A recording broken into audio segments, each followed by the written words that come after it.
Fala galera, Jesus Cop, Douglas Gonçalves por aqui para mais um Jesus Cop Podcast. E olha só, tô muito animado para essa entrevista, para essa conversa que eu tenho certeza. Porque assim, ó, toda segunda-feira, 10 da manhã, a gente tá aqui e o propósito dessa mesa aqui de comunhão é testemunhar sobre o que Cristo tem feito na vida de tantos discípulos de Jesus espalhados aí pelo Brasil e até no mundo. E hoje estou muito animado, porque eu tenho certeza que você vai sair muito inspirado daquilo que a gente vai conversar aqui hoje, ok? Eu estou aqui com um reforço, Leonardo Silva.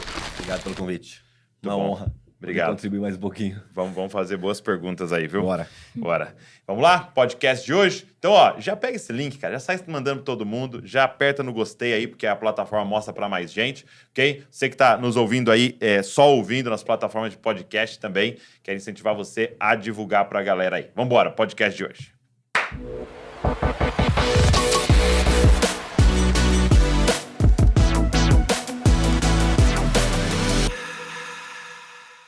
Sofia. Tudo bem? Prazer. Obrigado, Prazer. viu? Muito bem-vinda. Você tá aqui. Obrigada. Muito bom recebê-la aqui. Muito bom estar aqui. Nós estávamos lá num encontro de pastores com a galera de Ticum, e aí conhecemos a sua mãe, que compartilhou um pouco lá da sua história, da sua jornada e do projeto que vocês têm desenvolvido, né? Acho que quando alguém viu ali que era a presidente de uma ONG que estaria ali, não imaginou alguém tão jovem. Quantos anos você tem, Sofia? Eu tenho 20. 20 anos. Uhum. E você está liderando essa organização chamada Panagá. Isso. A gente começou esse projeto, foi muito Deus, assim, que foi abrindo as portas e movendo, assim, e eu acabei nessa posição. Mas acho que Deus me escolheu para mostrar que não é sobre mim, é sobre Ele, assim, Sim. é Ele que tá fazendo. Muito bom. Acho que a primeira pergunta seria, o que é essa organização? E até você podia até falar pra galera o que significa essa palavra, né? Panagá. Sim. Então, Panagá significa abrigo seguro e é na língua persa, né? Que é a língua que eles falam lá no Afeganistão. Eu acho que a tradução mais correta para o português seria Porto Seguro. Que não é um lugar físico, mas é aquele lugar, por exemplo, assim... eu passei por uma violência, vou pra casa da minha mãe. A casa da minha mãe é o meu Panagá. E aí a gente escolheu esse nome para que essas pessoas que estão vindo pro Brasil conseguissem se identificar com alguma coisa, né, aqui. E a gente vê que isso funciona bastante. Legal. E a gente escolheu esse nome para ele. E o que é a ONG? Fala pra gente.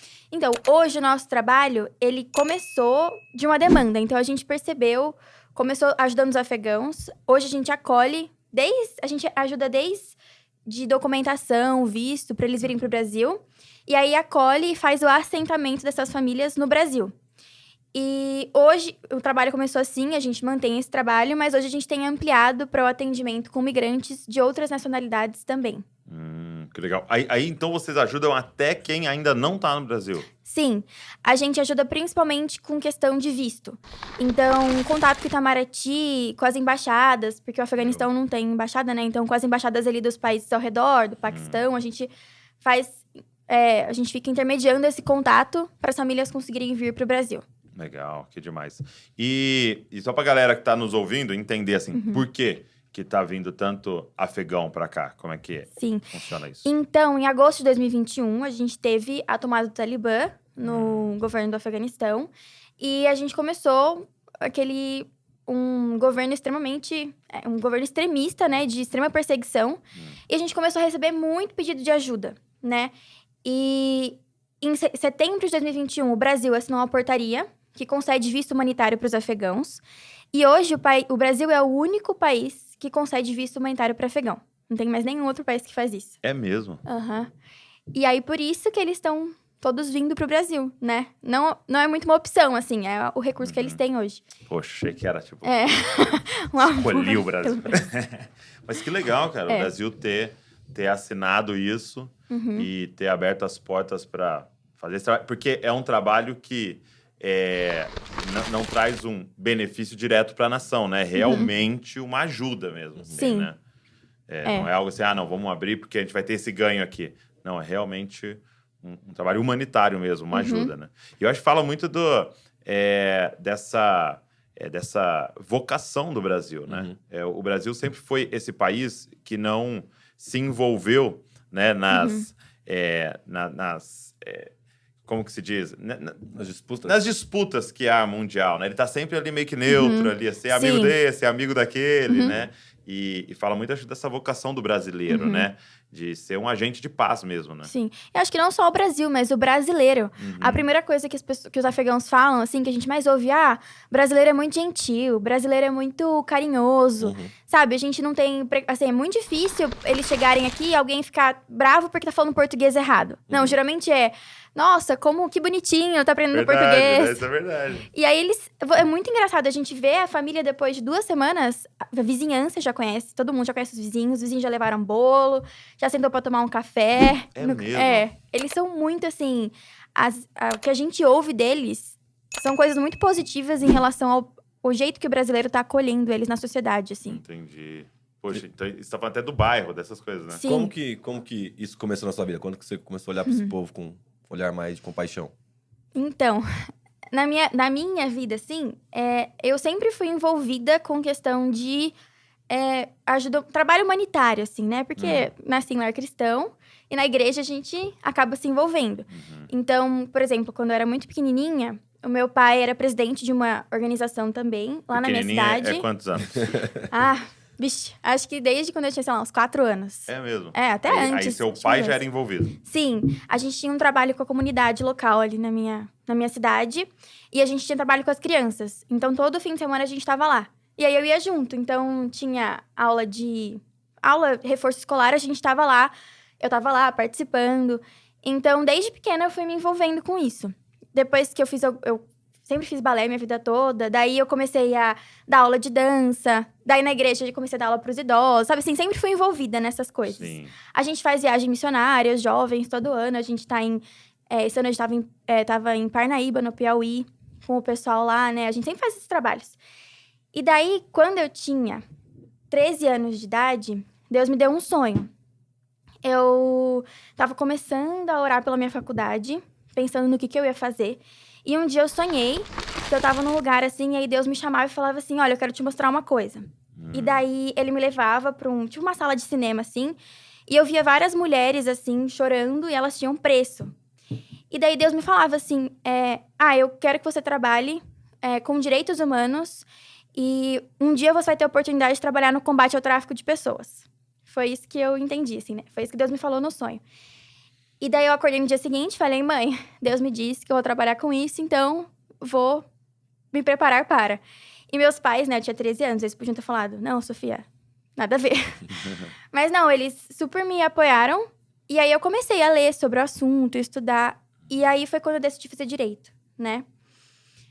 Aí eu entrei na faculdade de Direito em 2020. Comecei, sempre na faculdade, fui envolvida com essas questões de... tudo que tinha de direitos humanos, de ajuda humanitária, eu tava ali na faculdade.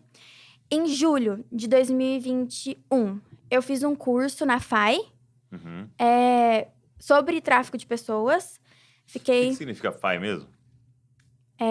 Vixe, Você lembra? não lembro. FAI. Mas Mas é um que faz trabalho no Oriente Médio, né? Isso, eles têm... É lá em Montemor. Sim, Lá na Casa de Oração de Montemor, eles trabalham junto com a FAI, né? sim. E daí eu fiquei lá, fiquei com a Suzana Walker, filha do Haroldo, né? Fiquei lá por uns 10 dias, fazendo curso. E isso foi em julho de 2021. E era um curso sobre o quê? Sobre tráfico de pessoas. Tráfico de pessoas, ok. E daí, quando eu tava fazendo esse curso, Deus também falou no meu coração de que eu ia trabalhar, talvez, com povos muçulmanos. E daí eu falei: tá bom, se Deus quiser, eu tô aqui, né? E isso foi em julho de 2021. Em agosto de 2021, o Talibã assumiu o poder no Afeganistão. E aí eu comecei a ver aquelas coisas, principalmente no Instagram, porque a mídia colocou um monte de coisa na época, né? Eu comecei a ver as coisas no Instagram e começou a me incomodar. Comecei a entrar em contato com algumas pessoas, perguntar de projetos, se eu poderia ser voluntária em alguma ONG, em algum projeto.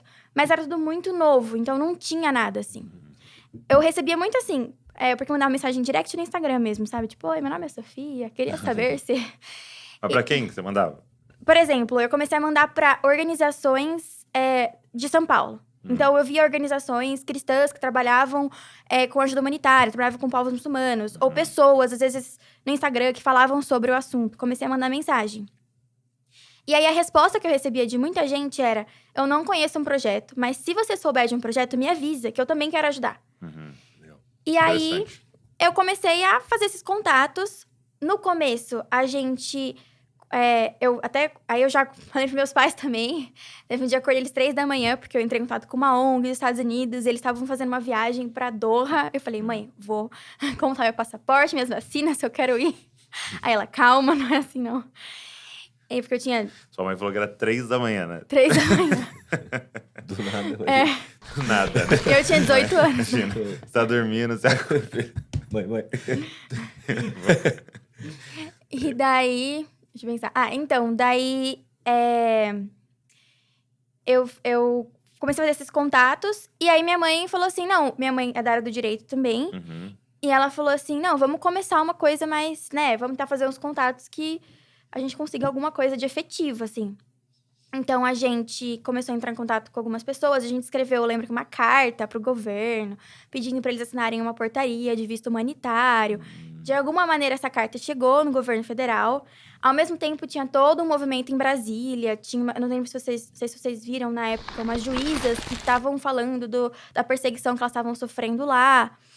E daí, em setembro de 2021, o governo assinou uma portaria concedendo visto humanitário. Então, depois de um mês, ele assinou a portaria concedendo visto. E a carta chegou mesmo. Chegou. Pra galera. Uau. Chegou lá. A gente até achou que eles não iam, porque, né, a princípio eles não iam assinar, mas, assim, um dia a gente recebeu a notícia: foi assinada a portaria. Porque tudo indicava que eles não iam assinar, né? Sim. Uhum. Então, assim, não tinha muito por que assinar, né? Era muito novo. E assim, nenhum outro país tinha feito, né? Então, mas por algum milagre mesmo, assim, essa portaria foi assinada em setembro, concedendo visto para os afegãos. E daí a gente foi, assim, eu lembro que depois disso, eu comecei a receber algumas mensagens de pessoas no Afeganistão pedindo ajuda. Aí sentou eu e o meu irmão, que hoje tem 17 Mas aí começou anos. a mensagem pra você? Sim. E por quê? Como é que eles acharam você? Porque eu tava eu tinha um Instagram, na época, que eu falava sobre o assunto de tráfico humano. Só que era um Instagram pequeno, assim, de, sei lá, 300 seguidores. Não tinha muita, assim. Mas eu entrava nas páginas e curtia. De alguma maneira, eles me achavam e mandavam essas mensagens, né? Mas aí em inglês? Em inglês. Tá. Aham. E aí, eu lembro que eu sentei eu e meu irmão no computador e a gente fez um passo a passo de como entrar no site de Itamaraty para preencher o formulário de visto. Então, a gente começou assim. Tipo, aqui coloca o seu nome, né? Isso um vídeo ou... Não, tipo um PDF, Tá, assim, com entendi. circulado, né? Legal. Aí, explicando o que é a caixinha Não Sou um Robô. Você clica aqui. Nossa, complexo, Boa. hein? Verdade. Verdade. É O coisa cara que... trava ali, né? Verdade. E a gente começou a fazer isso e enviar para as pessoas terem acesso ao visto que já era concedido a elas através da portaria, né? Nisso, o nosso contato foi aumentando, a gente conseguiu contato com as embaixadas. O Afeganistão não tem embaixada brasileira. Então, para a pessoa conseguir o visto, ela tem que fazer uma entrevista na embaixada brasileira em um país ao redor. Então, por exemplo, o Paquistão, na embaixada brasileira do Paquistão, fazer o visto, conseguir o visto e vir para o Brasil. Que dificulta muito o trajeto, né? A gente começou, então, contato com as embaixadas, contato com Itamaraty. E daí, essas pessoas começaram a solicitar o visto. Em novembro de 2021, a nossa primeira família chegou no Brasil. A gente foi buscar a primeira família em Guarulhos. E Song não existia ainda. E daí a gente percebeu que, assim, tudo bem, era difícil trazer as pessoas, mas tinha todo um trabalho do que fazer com elas aqui, né? Como ajudar. Integrar a cultura, tudo mais, língua. E na ocasião, o governo ainda não tinha um plano Não. pra isso. Tipo, vão abrir pra eles virem, mas... Sim, até hoje é meio assim. Sim, sim. Então, não tem... A gente tem uma lei de imigração de 2017, que é uma das mais avançadas, assim, é muito boa, mas projetos para integrar essas pessoas quando elas chegam aqui não acontecem, né? E por isso que a sociedade civil acaba tendo um papel muito importante nisso. E aí, por conta disso, a gente conseguiu um contato com a OIM, que é o Escritório de Imigrações da ONU, né? E eles fazem toda essa parte de assentamento, tudo que gira em torno do migrante. Então explica pra assim. galera o que é assentamento, quando você fala. Tá, então assim, o assentamento seria esse período da família chegar no Brasil e conseguir conquistar a autonomia para recomeçar a vida aqui, né? Então, é o período, por exemplo, não mais aquele emergencial, né? Que na Panagá a gente chama de acolhimento, que é quando eles ficam num hotel, né? Com a gente e tudo mais. Mas é o período na Panagá, de ir para a própria casa, de se inscrever as crianças, matricular as crianças na escola, de fazer a carteirinha do SUS, sabe assim? De conhecer as UBSs. Esse é o assentamento, né? Até ela ser autônoma no Não Brasil. precisar mais da organização. Que é o nosso objetivo, né? E daí a gente recebeu a nossa primeira família e conseguiu esse contato com a IEM. E daí a IEM falou assim, olha, vamos montar um projeto, vamos deixar tudo direitinho pra gente realmente começar um trabalho? E aí, em março de 2022, a Panagá foi criada. Então, a gente recebeu a nossa primeira família em novembro de 2021, mas a ONG só veio em março. E como é que foi essa primeira... Quantas pessoas eram? Na primeira família, eram 5 pessoas. Ok.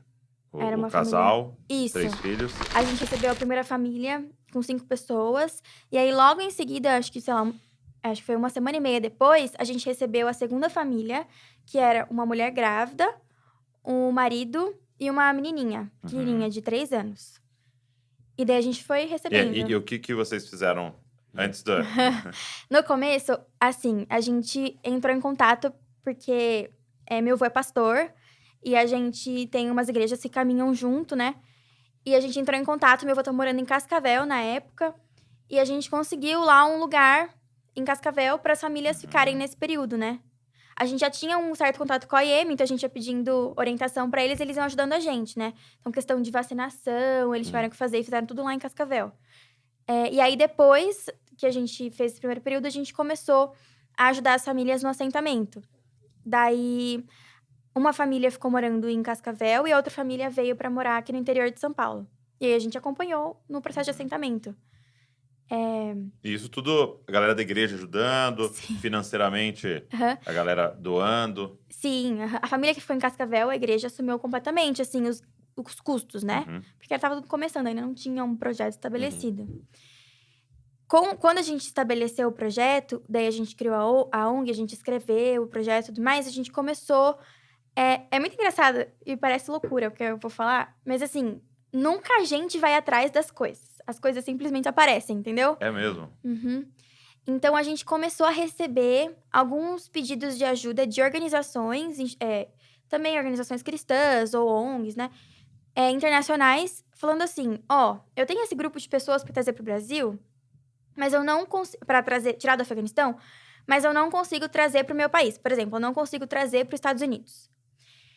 Eu posso mandar para o Brasil? Porque é o único país que dá visto, né? Aí a gente falava assim, olha, a gente pode, mas o Brasil não tem condição de absorver todo mundo. Então, para isso, você precisa dar um suporte mensal para a família se sustentar aqui.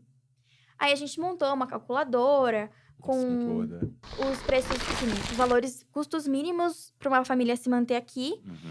E aí, essas ONGs começaram a patrocinar as famílias. Então, hoje, a família vem pro Brasil com um suporte mensal. Legal. Que é a gente dar na mão da família para ela já ir criando autonomia. E aí, então, a família chega com um valor que ela vai administrar, entendeu? Aí, isso vai para aluguel, isso vai no mercado. E aí, ela já vai criando também autonomia nisso. Entendi. Então, o trabalho é muito mais a mão de obra e toda a parte estrutural ali do que realmente esse financeiro. Isso. Com essas famílias que estão chegando. A gente começou, então, com alguns com a parceria dessas ONGs internacionais e foi crescendo, assim, foram aparecendo outras, aí uma falava com a outra, A gente teve uma família que chegou pra gente, é uma loucura também, né? Que ligou pra gente e falou, então, eu liguei lá no Ministério de Direitos Humanos e eles me deram seu telefone. Meu Deus. Então, assim, a gente com, sei lá, meses de ONG e estavam indicando, né? Passando o nosso contato aí. E aí, a gente conseguiu construir o trabalho, assim, né? E foi um trabalho rápido, né? Então, assim, em quase 1 ano e meio aí de ONG, a gente já tá com 199 famílias no Brasil. Meu Deus. 190 famílias. Famílias, são mais de 1.500 pessoas. Meu Deus. Quantos vistos foram dados? Você sabe? Acho que eu tinha lido que eram uns 11 mil. Isso. Então, é porque assim, eu sei que no Brasil a gente tem em torno de 8 mil afegãos já aqui no Brasil, Ok. né? Porque o que acontece? E isso a gente vê muito lá também na Panagá. As pessoas que vêm pro Brasil, elas não são pessoas que tinham uma condição muito boa no Afeganistão, né? Ok. Porque é um trajeto muito caro. Então, a gente tem, às vezes, contato com famílias que conseguem o visto e tudo mais, mas não conseguem vir pro Brasil, né? Ou de famílias que querem sair do Afeganistão, mas não conseguem. Porque elas precisam sair do Afeganistão, ir pro Paquistão, aí precisa do visto paquistanês. Aí chega no Paquistão, tem que ficar um período no Paquistão pro processo do visto brasileiro rolar. Daí, depois, pra sair do Paquistão, tem que ter uma permissão de saída que o governo paquistanês dá, né? Tudo é caro, né? Tudo é muito caro. E depois ir pro Brasil, né? Entendi. Muito bom. Eu queria saber como é que é o processo que vocês fazem. Mas antes, cara, isso é muito legal, isso é muito impactante, né? Nesse sentido de a gente enxergar um problema e saber que Deus pode nos usar para trazer uma solução. Sim. Porque nós estamos falando de um problema de nações, né? Estamos falando de um problema de uma nação.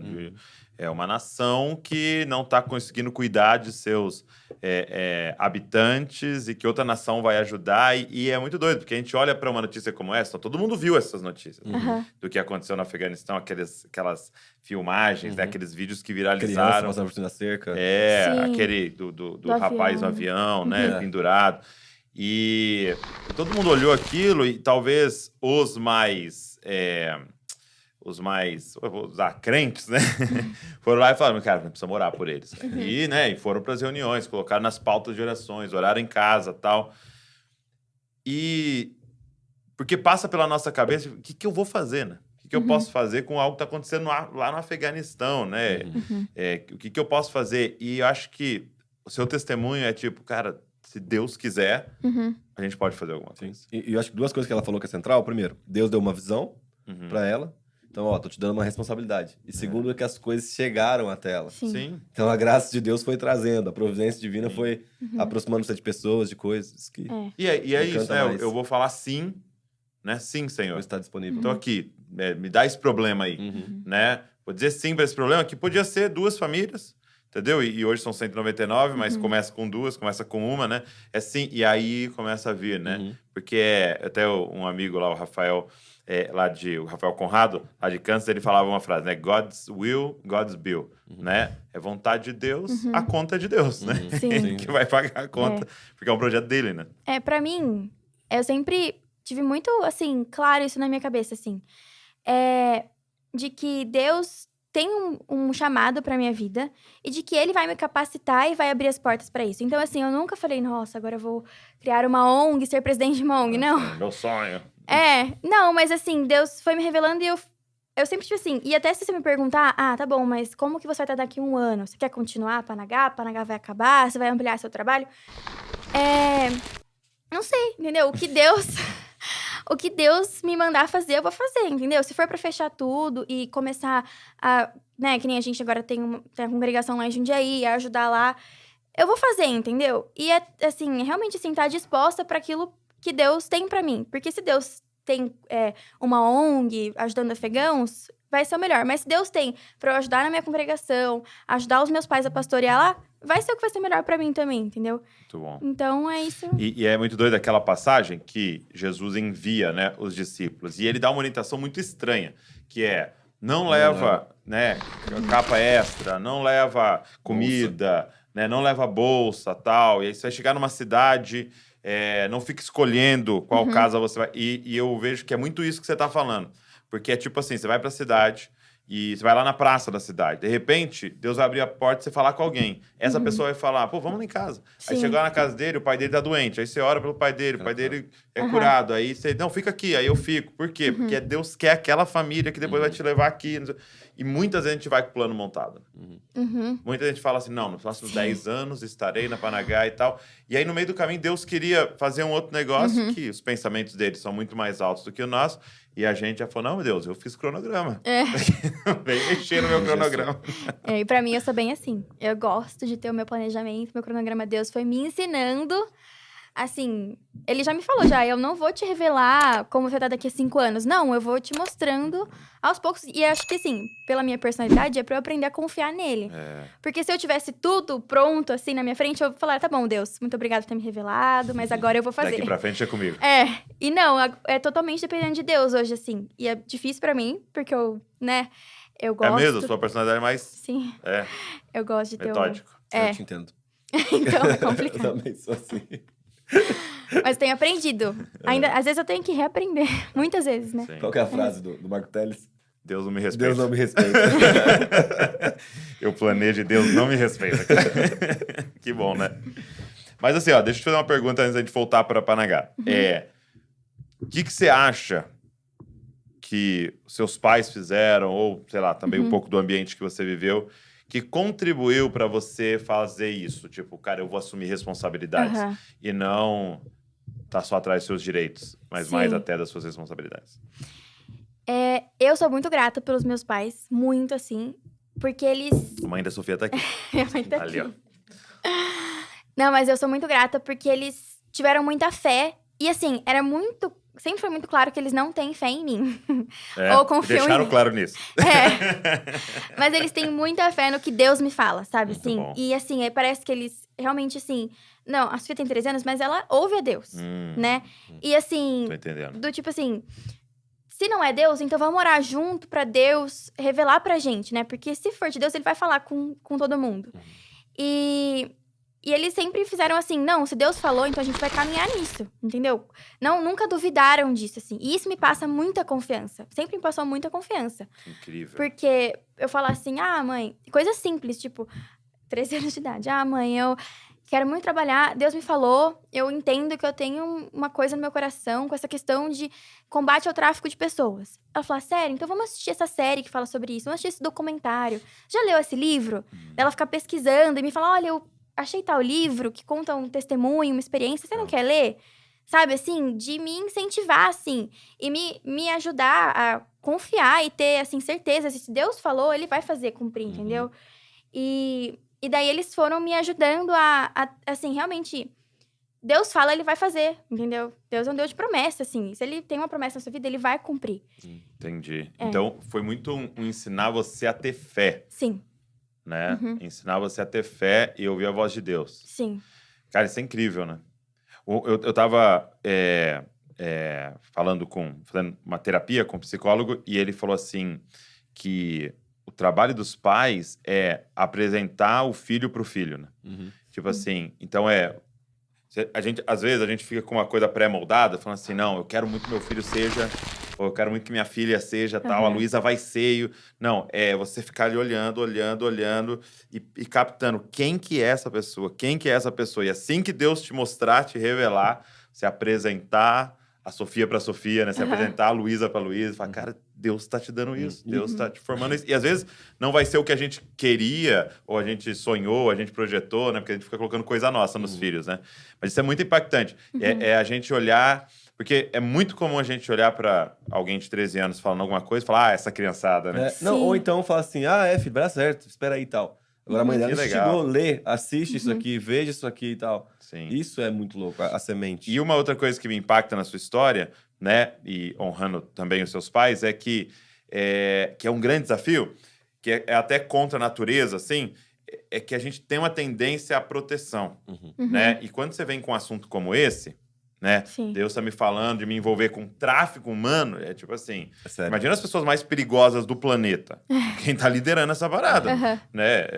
Os traficantes de droga ali do Rio ficando no chinelo, você pensar na galera traficando pessoas. gente, órgão né, o tráfico sexual no planeta. Então, a tendência é, não, filho, não envolve com isso aí não, pelo amor de Deus, filho, vamos, né, abrir uma agência de publicidade, um escritório de advocacia, uma construtora. Com causa trabalhista.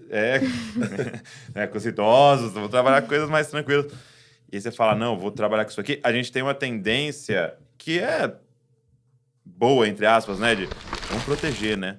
Mas a gente fala, não, Deus, faz o que você quiser com os meus filhos. Sim, O meu irmão agora, ele tá na fase de 3º ano. Então, teoricamente, ele teria que ir pra faculdade ano que vem. E ele tem um coração super missionário. E ele gosta dessas coisas assim, quero me envolver com as eu quero me envolver com comunidades, assim, no Brasil, né? Então, ele gosta muito disso, assim, do povo brasileiro. Ele quer ir lá pro meio do mato, ele é bem assim. E eu achei muito legal os meus pais, porque eles falaram assim... Meu pai, ele gostaria... Ele falou, ó, eu gostaria que você fizesse uma faculdade. Mas vamos orar e ver o que Deus tem pra você. Porque o que Deus tem pra você é muito melhor do que eu quero. E daí, eles começaram a orar sobre isso. Eu acho que ano que vem ele vai fazer missões, o ano que vem. E pra no outro ano, ver se Deus tem pra ele, não tem. Então, eu acho muito legal, assim. Às vezes, eles não... Até às vezes, tipo assim... eles têm uma visão, eles têm uma vontade, assim, com uma coisa boa, né? Uma intenção boa. Sim. E muitas vezes é o que Deus tem, entendeu? Mas eles se colocam nesse lugar de, não, vamos ouvir o que Deus tem juntos e assim, sabe? E acho que ensina a gente a ouvir a Deus também, né? Sim. Então, bom. muito... E uma outra coisa também que eu percebo, eu conversando com muitas pessoas, como a Sofia, assim, eu percebo é que se você tem um ambiente seguro, né? Com pai, mãe ali e tal, e esse ambiente, a igreja, conhecendo Jesus, vai nos dando um ambiente seguro que a gente não precisa entrar num modo sobrevivência, né? E aí você pode entrar nesse modo propósito. Jesus até falou, né? Não se preocupa com o que você vai comer, o que você vai vestir. E aí busque em primeiro lugar o reino de Deus e a sua justiça. Então, todo mundo está preocupado que vai comer o que vai vestir, ele não tem energia para falar, não, deixa eu buscar o reino de Deus e a sua justiça, né? Então, criar esse ambiente para os nossos filhos, de tipo assim, cara, você tem segurança, seja você. Nós estamos aqui na retaguarda. Deu errado, nós estamos aqui, né? Então, eu percebo muito isso. E aí, uma vez até a Luísa, né? Eu contei que a Luísa estava na escola e aí a carteira dela, tipo, de manhã tinha um grupo e à tarde os mais novos, né? Então, a carteira toda riscada de... canivete, né? Canivete é estilete, né? Assim e tal, com caneta, o pessoal vai estragando, os mais velhos. E aí ela falou, tá tudo estragado as carteiras da escola e tal, né? E ela estuda numa escola particular. Então, qual é a minha primeira coisa na cabeça? Fala, né? Reclama lá, manda eles comprar outra, paga uma caro.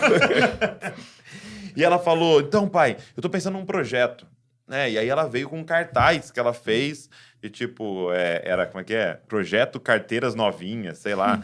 E aí, para arrecadar, para trocar as carteiras da escola. E eu percebi isso. Falei, cara, que louco. Alguém não tá num modo de sobrevivência, ela entra num modo propósito, né? Ela quer criar projetos, ela quer... E isso é maravilhoso. Eu vou incentivar mais ela. Eu vejo muito isso com as pessoas da minha idade. Eu não sei se é da minha geração, porque eu não vivi as outras. mas, assim, eu vejo muito com o pessoal da minha idade, a gente conversando. E as pessoas, assim, pelo menos os meus amigos, assim, todos com essa coisa no coração, assim, de... Eu vou vivendo as coisas que Deus me apresenta, a faculdade, vou trabalhar, tudo mais. Mas isso tudo é secundário, né? De que, em primeiro lugar, eu vou fazer a vontade de Deus. E se Deus mandar largar tudo... A gente estava com um casal no Piauí, que, assim, saí de lá, foi o número 1 deles. Que eles moravam aqui em São Paulo, deixaram tudo pra trás e foram pra lá cuidar da igreja, porque precisava de alguém lá. E eles falando assim, quando a gente ouviu a oportunidade, né, de ir pra lá, que tava precisando de alguém, eles falaram assim, a gente vai orar pra ouvir o não. Porque a gente já sabe, A Bíblia já tá falando assim, né? O natural é o sim, não, não. A gente não vai ouvir pra Deus falar sim, não. A gente vai ouvir pra Deus falar não. Se Deus não falar nada, a gente vai. E daí eles foram, assim. Então, eu acho muito legal esse coração mesmo de não ser apegado às coisas desse mundo, assim, mas ser livre, né? E acho que Deus procura, né? Sim. Por pessoas assim. Então... E eu acho que uma coisa que você entendeu é que nós não estamos aqui para usar Deus para fazer a nossa vontade, né? Senhor, por favor, me faz entrar na melhor faculdade, tal, que eu quero, e para eu comprar o negócio que eu quero, para eu visitar os países lá que eu quero. Não, o que você tem. O que o senhor quer? Que faculdade o senhor quer que eu faça? Né? Com 13 anos, você estava fazendo essa oração, né? Que faculdade o senhor quer que eu faça? Entendeu? E, de repente, o senhor te mostra algo que vai guiar. Então, o fim não era a faculdade, né? O fim é só como é que eu aprendo coisas para eu fazer esse negócio maior, que é a sua vontade, né? Sim. E acho que é uma pergunta corajosa de se fazer, né? O que o senhor quer, Deus? Ousada. O que o senhor quer, Deus? Né? Porque daí ele pode responder isso. Sim. Eu quero que você trabalhe. Que hora é quando ele responder. Mas é louco como que quando Deus responde, o coração da gente fica queimando. Porque, tipo assim, era 3 horas da manhã, cara. Ela tava pensando numa forma de contribuir diante daquilo que Deus tinha falado com ela. Sim. Entendeu? É. Primeiro, quem acorda 3 horas da manhã? Segundo, pra 5 tudo bem, pensar né? num problema que não é seu. Exato. Entendeu? Tipo assim, não, eu tô pensando no problema do outro, cara. Isso que Como não que vai eu te posso? trazer benefícios. Exato. Né? Então Sim. é só Deus mesmo colocar dentro do coração É, da o gente. Espírito Santo. Eu lembro quando eu era adolescente e tal, eu cresci nesse ambiente de Assembleia de Deus, tal, um mundo mais pentecostal, e uma coisa que se fala muito, que é maravilhoso, Espírito Santo, né? Espírito Santo, Espírito Santo. E eu lembro, cara, de jovenzinho, assim, bem adolescente, eu tinha medo desse negócio do Espírito Santo. Eu tinha medo. Falei, não, eu não vou buscar o Espírito Santo, não. Porque eu ficava assim, se eu buscar, é certeza que ele vai me mandar na África, ele vai me mandar em algum lugar. Era uma época até que se falava muito da África, assim, né? Não, certeza que se eu buscar ele vai mandar. Mas qual que era a minha cabeça? Ele vai pegar e vai me falar e eu vou ter que ir contra a minha vontade e vou ter que ficar triste o resto da vida lá na África. Sofrendo. E aí que eu fui entender que não. Quando ele vem e fala pra você, eu quero você na África, você não quer estar em outro lugar. Já É era. verdade. Já era. A primeira coisa que ele muda é o seu coração. Você vai acordar pensando em África, pesquisando África, vendo documentário de África, até que te dá a oportunidade de ir pra África. E você vai amarradaço fazer aquilo, porque ele vai, né? Vai ser sacrifício, você pode morrer por isso, mas ele primeiro muda o nosso coração, né? Isso é muito bom. Então, agora me fala um pouco, e como é que hoje é o processo, né? Você falou que tem o assentamento, mas antes tem um acolhimento. Como é que é o processo hoje de vocês? Então, a gente começa o nosso processo com os vistos, né? Ajudando a pessoa fazendo contato ali. Depois, quando a pessoa chega em Guarulhos, a gente busca a pessoa em Guarulhos. A gente tem uma igreja lá em Guarulhos, que eles vão de voluntário receber as pessoas, recebendo o maior carinho. Nossa, a voluntária lá, Paula, é um... Qual que é a igreja? Então, Você lembra o nome? Não, na igreja não. É que assim, a gente trabalha com muita igreja. Sim. Então, a gente trabalha com novos voluntários, né? Sim. Mas assim, a Paula lá é... Lá é a Paula. Legal. Ela é fenomenal. E daí, eles recebem a família. Daí, a gente manda um transporte, a família chega numa cidade ali no interior de São Paulo, onde a gente tem parceria com um hotel. Então, todos vão pra lá. Todos. Tá. Aham. Tem uma parceria com o hotel. Sim. Aí, a gente... as famílias ficam no hotel em torno de 20 a 30 dias lá no hotel. No hotel, elas vão receber as vacinas que elas precisam, fazer os exames necessários. A gente começa a ter as primeiras aulas de português. Então, a gente tem, por exemplo, alguns estagiários que vão até o hotel e a gente assina horas, né? Porque eles precisam se formar. Então, estagiário de letras, pedagogia, literatura. Eles vão lá dar aula de português. Mas essas aulas são em inglês. Depende. Qual que é a língua, né, intermediária? É o inglês. É o inglês. É o inglês. A maioria das famílias que vêm falam inglês. Tá. Mas alguns dos voluntários não falam o português. Não falam inglês. Tá. Então, e às vezes a gente percebe que é até um pouco melhor às vezes. Porque não tem escape, né? Exatamente, né? E daí eles fazem essas primeiras aulas de português lá. A gente tem uma orientação, então a gente gosta de ir lá, de conversar com as famílias, de explicar o que é Panagá, o que a gente faz, né? Pra conhecer cada família antes de sair de lá. A gente tem um casal que ajuda a gente, que são missionários do Irã. Então, eles falam a mesma língua, sim. Legal. E a história deles é fenomenal. Os dois, separados assim, né? Conheceram a Jesus através de sonho. É muito comum, né? E daí conheceram a Jocum na Geórgia. E daí vieram pro Brasil, os dois casados já. Eles são novinhos. E daí eles ajudam muita gente. Então, o Hamid fica lá no hotel. Qual é o nome dele? Hamid. Isso, ele fica lá no hotel com as famílias. E ajudando as famílias, assim, principalmente com a questão de língua, né? Então, ajuda a gente Porque tem com alguns que não falam inglês. Sim. A esposa dele ajuda muito a gente com questão de... principalmente com as mulheres. Porque a maioria das mulheres não falam inglês. E a gente percebeu que, às vezes, quando precisava de um tradutor, era sempre um homem. Aí sempre tinha um homem intermediando a conversa com as mulheres, né? E daí, quando isso acabou, nossa, pra gente, a comunicação melhorou muito, né? Com as mulheres. E aí, a gente vai lá, a gente tem algumas atividades com as crianças. Aí tem voluntário que vai fazer oficina de costura com as mulheres, sabe? Oficina de artesanato. Aí, às vezes, vai uma pessoa lá só conversar com eles, assim. Isso no hotel. Depois do hotel, o que a gente faz? A gente entra em contato com as igrejas. Aí, assim, a gente entra em contato com instituições por todo o Brasil, né? Hoje, 99,9% dessas instituições são igrejas, né? E aí, a gente conversa de mandar 1, 2, 3 famílias, dependendo do coração da igreja. A igreja tem 25. Tem corações grandes. E daí a igreja vai fazer o quê? Vai acompanhar o trabalho o processo da família de integração social no Brasil. Então, coisas simples, assim, por exemplo, mostrar onde fica a farmácia, mostrar onde fica o supermercado, ajudar com algumas questões de matricular as crianças na escola. Aí a Panagá fornece aula de português para as famílias enquanto elas estão no assentamento. Então, tem família que faz... Aí depende, assim, da necessidade da família, né? A gente ajuda com questão de currículo, né? Traduzir currículo, começar a enviar para se integrar no mercado de trabalho. E o que a gente fala para as igrejas é isso, assim, né? Para as instituições de acompanhar mesmo o trabalho.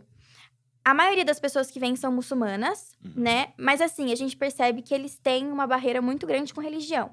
Então, a primeira coisa que a gente faz é, olha, se você quiser ir numa mesquita, se você quiser praticar, né? Continuar, aqui é um país livre, a gente fala. Um país livre para você usar o véu ou não usar o véu, né? Mas a maioria deles fala, não, a gente não quer ir. Porque eles têm, assim, uma coisa contra a religião no geral, assim, né? De assim, o que aconteceu com o meu país, né? Então, a gente coloca isso, assim, né? Sempre essa liberdade deles... E tenta explicar também, né? Porque o brasileiro gosta de, né? Eu vou cuidar deles, vou fazer tudo por eles. E não, né? Eles são adultos, eles são maiores, eles são capazes. Então, de entender que eles também precisam de espaço pra serem autônomos, né? Que o objetivo final é esse, né? E daí a gente usa muito a figura a gente gosta de falar, né? Do corrimão. Então, assim, a família, ela pode só encostar a mãozinha e subir. Ela pode não usar o corrimão, ela pode deitar no corrimão, mas assim, o corrimão não sobe as escadas pra pessoa. Não pega ela pela mão, Não. Não é um elevador. E daí é isso que a gente tem tentado trabalhar, né? Aos poucos, assim. E daí a gente continua, assim, com essa parceria com a IEM, eles acompanhando o nosso trabalho. A gente também entrega relatório para a Polícia Federal, para o governo federal. Mantém porque a gente tem que ter mostrar o nosso trabalho, né? O que a gente tem feito. Né? Isso. Esse feedback para eles. E daí a gente liga para as famílias, por exemplo, todo mês, com uma pessoa que fala a língua deles, né? Com um intermediador cultural, para perguntar como que estão as coisas, faz relatório mensal, sabe? Coisa assim. Muito legal. Hoje são... Pode falar. Perdão, desculpa. Vem médico, engenheiro, vem gente também. Sim. A maioria das pessoas que vêm são pessoas muito capacitadas. É mesmo, a maioria. De assim... Porque é isso que ele falou, né? Desse trâmite. E assim, de ter que ter mestrado, doutorado. E aí, acaba até trazendo uma dificuldade. Porque a pessoa chega no Brasil, o diploma dela... Ela tem que passar por uma validação do diploma para conseguir, outro né? trabalho aí, né? Então, a gente teve, por exemplo, o caso de uma moça que ela era diretora de uma escola. E daí, agora, ela tá trabalhando na equipe de limpeza da escola. E a filha dela, tipo, chorando, assim, de... Nossa, a minha mãe tinha um cargo de diretora, e agora tá... E daí, a moça falava assim... Não, mas eu tô trabalhando no que eu amo. Tudo bem, a gente vai recomeçar. A gente vai recomeçar, mas... Que lindo. Eu tô trabalhando no que eu gosto, né? Quais são hoje, assim, as maiores dificuldades, assim? E aí, eu acho que talvez minha pergunta seria até mais cultural, assim, né? Quando eles chegam e qual que é o grande choque, assim? É uma cultura muito diferente. E a gente não estava acostumado a receber, né, afegãos aqui. A gente tem dados, assim, que falam que antes de tudo isso acontecendo com o Talibã, a gente tinha em torno de 100 afegãos no Brasil. 100 afegãos? Meu Deus! Pensando no Brasil, né? Então, assim, é uma coisa muito nova pra gente. E pra eles também. A maioria deles nem sabe o que é Brasil, né? Assim, sabe, né? Futebol. E daí a gente tem que sempre trabalhar nisso. Uma coisa que a gente, assim, acaba tendo de pouca dificuldade. Questão de alimentação, né? A maioria deles não come carne de porco. Apesar de não... As mesmas pessoas que não são muito religiosas, elas optam por uma carne halal, né? Que é bem cultural, né? Não é só uma religião, é uma coisa social mesmo, né? Do país a questão da vestimenta também. Então, é muito diferente o jeito que elas se vestem. As mulheres, por exemplo, se vestem com o jeito que as mulheres brasileiras se vestem. Então, às vezes, elas fazem, assim, os comentários, né? De tipo, nossa, que diferente, né? Não tô acostumada. Mas a gente percebe que, ao mesmo tempo, tem muita coisa similar. Então, eles gostam muito de comer junto. Tudo pra eles vamos na minha casa comer, tipo, cafezinho, só que é o Não. chá. Ah, é? Vamos tomar um chá junto. E daí isso acaba aproximando, assim. Então, de comer na casa da família, eles comerem na nossa casa, daí acaba aproximando a cultura. E a língua, né? Que é a maior dificuldade. Culturalmente, o Brasil é um país que recebe muito imigrante, né? É. Já na Segunda Guerra Mundial, quantos italianos, quantos alemães nós temos aqui, Japonês, né? quantos Vieram amigos japoneses. próximos que a gente tem, que são descendentes de europeus, coisa do tipo. Então, eu creio que essa característica do Brasil como um coração de mãe mesmo é muito interessante. Eu estive fora, tava conversando lá com a senhora da casa que me recebeu, né? Aí ela falou pra mim assim, não, é interessante que um inglês vai pro Brasil, em 3 meses ele se tornou um brasileiro. Porque ele já começa a dar uma sambadinha meio dura assim, né? Ele já começa a falar e tal, ter gíria, gostar de futebol, uma vestimenta mais leve e tal. Só que outras culturas têm mais dificuldade em relação a isso. Porque a gente tem O essa inverso, característica de receber muito. Não, mas eu fiquei pensando quando ela falou, eu nunca tinha parado pra pensar. Realmente, eu lembro que eu fui numa região dos Estados Unidos, assim, mais tradicional zona, assim, né? Mais interior. E eu tava no mercado, assim, primeira vez que eu senti isso, assim, dos caras meio assim. Tipo, os caras falando português ali, tipo, falando outra língua ali, todo mundo olhando meio torto, assim, né? Pra gente. Aí a nossa pele é um pouquinho mais escura do que o comum deles e tal. Então, vários países, assim, vê o diferente, acha estranho e até dá uma afastada. A gente é o A contrário. gente gosta. Quando você vê alguém falando outra língua, Então, vamos lá, cara. Quero A saber, gente é né? atraído pelo Sim. diferente, né? Aham. E a gente quer acolher e quer trazer pra perto. Ó, meu amigo aqui gringo, e não sei o quê. Então, eu acho que isso é algo que Deus pode usar, né? Pra... Sim, Eu tava lá no Maia, Aham. e aí também estão com alguns afegãos lá, né? Sim. E aí eu fui ministrar na escola, aí ele falou, cara, tem, sei lá, acho que eram 16, 17 pessoas lá do Afeganistão. Eu falei, eu consigo conversar com eles? Deixa eu perguntar algumas coisas pra entender como é que é a cultura, como é que é lá e tal. E aí tava conversando com as crianças. E, cara, como é legal essa conexão de cultura, né? Aham. E ao mesmo tempo, quão sofrida é a realidade deles. Sim. Nessa perseguição. A gente não consegue imaginar, porque o Brasil realmente é um país muito bom em relação a esse aspecto religioso, né? Sim. A gente ainda tem liberdade. Hoje, assim, se alguém está nos ouvindo aqui e gostaria de alguma forma se envolver e saber mais e tal, tem como a galera se envolver? Sim. Assim, a gente pergunta pra gente, como que eu posso ajudar? A gente, assim, com o que você quer ajudar? Porque de tudo tem aqui. Então, a gente tem desde, por exemplo, não tenho tempo pra nada. Mas eu posso entrar 1 hora na minha semana pra conversar com uma família pra treinar o português. A gente tem essa possibilidade. Muito legal. Até, por exemplo, assim, não, olha, eu tenho essa instituição, eu tenho essa ONG, eu participo desse projeto. Eu acho que eu consigo ajudar, auxiliar uma família aqui na minha cidade. A gente também tem isso, tem várias possibilidades, né? A gente tem o nosso Instagram, que é @panagá.ong. E aí, por lá, a gente entra em contato com a gente já encaminha para alguma parte do nosso trabalho, né? Mas sempre tem como ajudar, sim. E a gente conta muito com voluntário. Tá, então uma forma seria entrar no Instagram e mandar para vocês mensagem lá, Sim. uma galera que vai responder e a galera consegue se envolver. Hoje, onde é a base, assim, de vocês? A gente tem um escritório em Jundiaí. E a gente tem parceria com o hotel, né? O hotel não é da Panagá, mas a gente... É em Jundiaí o hotel? Não, o hotel é em Campo Limpo Paulista, que é do ladinho ali de Jundiaí. Então, mas assim, os eventos, então às vezes a pessoa fala assim, eu queria muito visitar, eu queria fazer uma oficina com as crianças, eu queria fazer, sabe assim? Aí a gente faz lá no hotel. Legal, muito bom. E tem alguma história de alguém que chegou e tal, alguma família que chegou e que foi impactante pra você, assim, que ficou guardado mesmo na memória? Uma ou algumas histórias? Tem várias histórias, assim. A gente teve a oportunidade em Jundiaí de acompanhar todo o projeto, né? Porque a gente faz o acolhimento ali perto, então a gente tá sempre no acolhimento. E a gente teve famílias que se assentaram em Jundiaí, né? Então, pra mim é muito impactante. Por exemplo, uma família que tá lá em Jundiaí, que, assim, toda semana elas querem que eu vá comer lá. Pra mim, assim, é muito especial tá com eles, assim, sabe? De sentar, de comer, de conversar, né? A maioria das vezes a gente não vai conversar sobre tudo que eles viveram, né? Não é assim, mas só, assim, de identificação, sabe? Teve uma história que me toca muito, que foram de 4 meninas que vieram sozinhas, né? Do Afeganistão. 4 meninas vieram sozinhas. Vieram sozinhas, sem os pais. E a gente passou por todo um trabalho de conseguir fazer com que elas viessem pra cá, porque não tem pai, como que vai conseguir, né? O passaporte, autorização pra poder Então, elas vir. vieram sem os pais ou o pai tinha morrido? Então, o pai tinha sido capturado pelo Talibã e a mãe mandou elas, né, virem pro Brasil. E daí a gente fez todo esse processo de acompanhar elas aqui. Uma delas era maior de idade, então teve que entrar com a questão de guarda, né? E teve uma família que a gente recebeu também que foi muito especial pra mim, que eles chegaram e a gente percebia que eles eram bem, assim, fechados, né? Não falavam muito, não... né? Aí, depois de um tempo, eles chegaram e falaram assim, então, ele é cristão.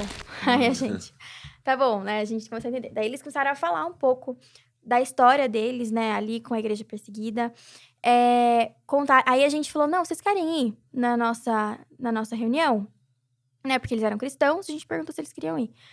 Aí eles falaram que sim. E foi muito, assim, emocionante ver eles chegando na nossa... Na igreja, com a porta aberta pra rua, né? Exatamente.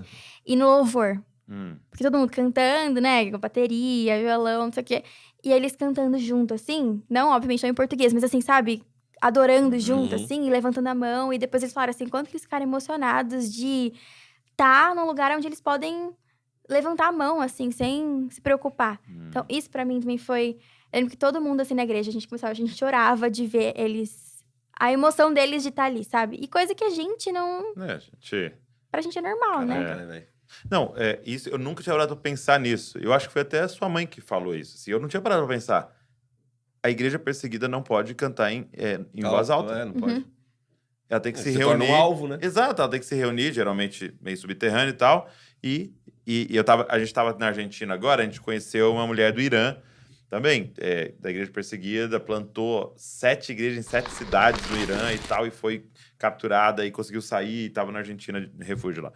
E ela contando que era eles cantando, tipo, mexendo a boca, assim, o momento do louvor, né? E não pode, você não pode. E aí até o marido dela falou, é um argentino, ele falou que foi lá, e ele tava numa reunião, e aí, na hora lá, eles estavam disciplinando um membro. Que tava mais... Tava disciplinando um membro. Aí ele foi descobrir, tipo, qual que era o pecado do cara, que ele cantou em voz alta.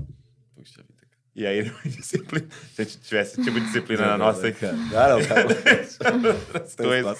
Se fosse só esse tipo de pecado aqui, tava mais fácil. Mas assim, mas aí ele falando, porque você colocou em risco todo mundo, né, cara? Sim. Meu Deus. E você cantou em voz alta, você tá disciplinado. E assim, o ser humano é um ser de afeições. Sim. E ainda diante de Deus, a gente contemplar a glória de Deus. E às vezes falar, pô, obrigado, Senhor, com uma voz mais alta. Não tava, não. Cara, é paradoxo, né, velho?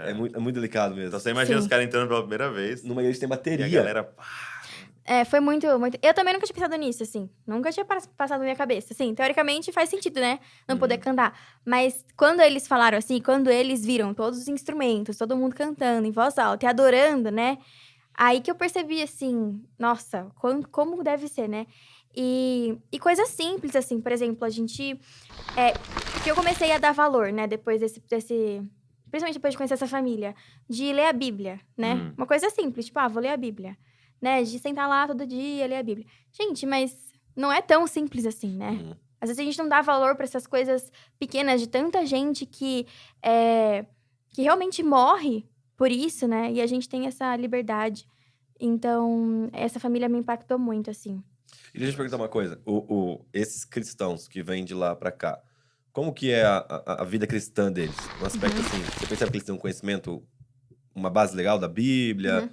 É uma vida devocional? Eles comentam isso? Como que funciona? Então, depende da família, né? A gente, hoje a Panagá recebe, assim, não tem nenhum requisito, né? Então, a minoria é cristã. É bem minoria. Bem minoria. Que eu acho que reflete um pouco também, né? A realidade do país. Então, dessa minoria, a gente depende da família. Mas o que a gente percebe que até faz bastante sentido com o que a Ariadna falou aqui, né? A gente percebe um coração, assim, de muito anseio e busca pelo Senhor, assim, de realmente querer conhecer, de chegar pra gente e falar assim, olha, eu quero saber como que uma família cristã vive. Porque eu sou a primeira geração de cristãos da minha família, e eu quero educar os meus filhos assim, e eu não sei como isso funciona. Assim, eu quero estar com as famílias cristãs pra saber como que isso funciona. Então, disso, mas ao mesmo tempo, assim... E aí eu também, né, volto... O tanto de conhecimento que a gente tem e que pelo menos eu, assim, às vezes banaliza, né? Eu sei, sabe, assim... E assim, às vezes falta isso pra eles lá, né? De realmente, tipo assim, estudar a Bíblia, de realmente conhecer. Então, depende da família, mas basicamente, né? E assim,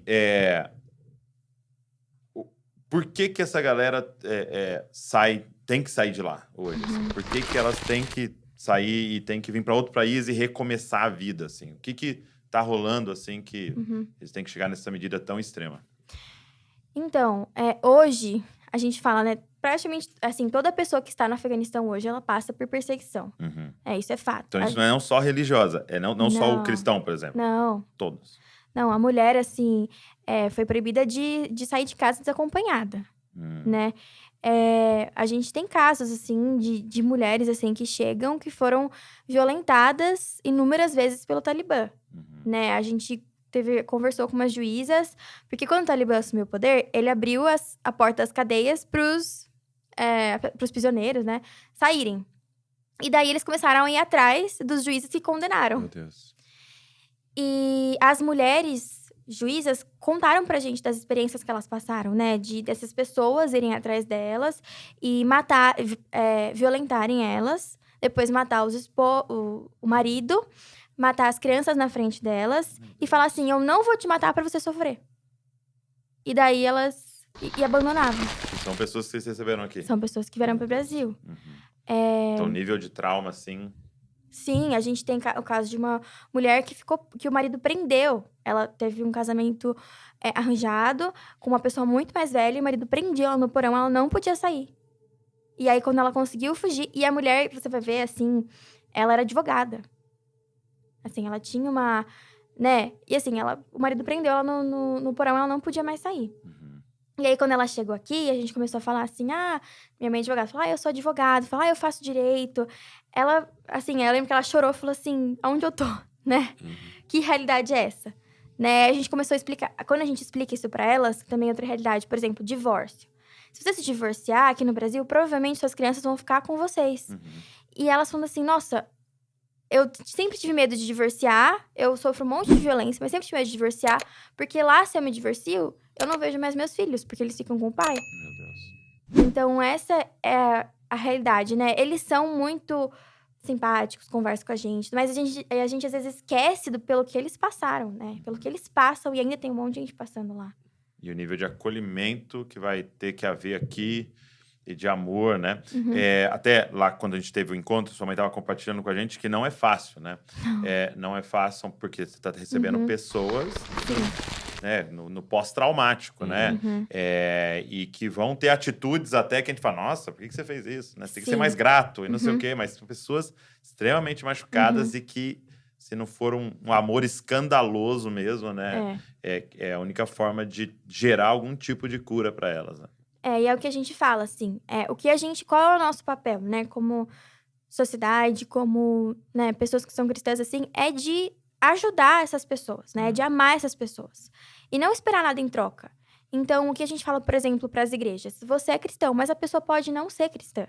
Então, você não vai forçar. E pode nunca aceitar, né? E pode nunca aceitar. Você não vai forçar a pessoa a ir na igreja.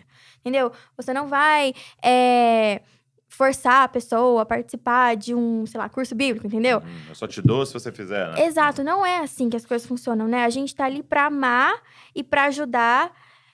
sem esperar nada em troca, como Jesus fez com a gente, né? E eu tenho aprendido um novo evangelho, né? Um evangelho que eu acho que é o verdadeiro, assim, de você dar... E eu me pego muitas vezes pensando assim, nossa, Jesus, quantas vezes eu não sou assim com você, né? De você me ama incondicionalmente, eu rejeito, né? Ou, assim, não retribuo, né? Mas Jesus não desiste da gente, né? Não. Então... Esse é o evangelho.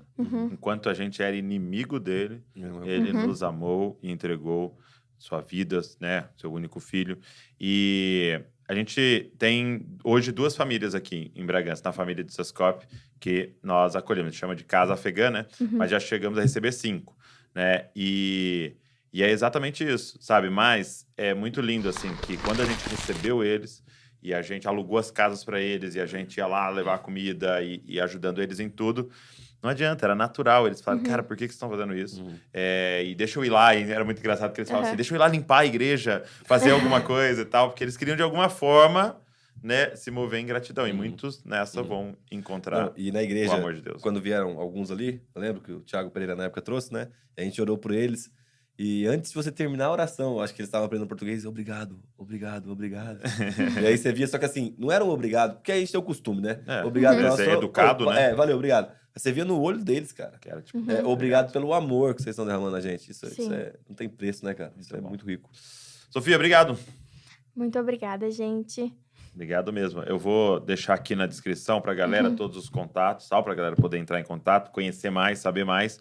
Mas obrigado por esse testemunho. E não só para pessoas que estão nos ouvindo se envolverem com a Panagá e com essa obra de forma específica de receber o refugiado, mas que pessoas sejam despertadas através do seu testemunho para se levantarem com 13, 14, 15, 20 ou com 70 anos, sabendo Deus quer usar a gente para que o reino dele seja anunciado e para que a justiça seja feita. E obrigado por deixar Deus te usar tão nova. Parabéns, Deus te abençoe e continue te capacitando. Sabedoria, revelação sobre a sua vida. Amém. Muito obrigada, gente, por essa oportunidade. Muito bom estar aqui. Muito bom, muito bom. Obrigado você que ficou nos assistindo, nos ouvindo aqui. E eu queria te fazer um pedido. Cara, pega esse link, sai mandando pra todo mundo.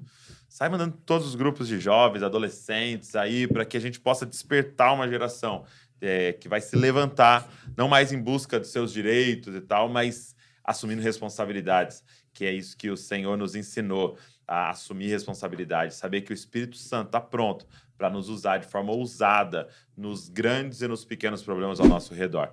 Então, pega esse link, curte o vídeo, se inscreve aqui no canal para que você possa receber tudo que a gente está produzindo aí. Deus abençoe vocês e não se esqueça, vocês são cópias de Jesus. Valeu!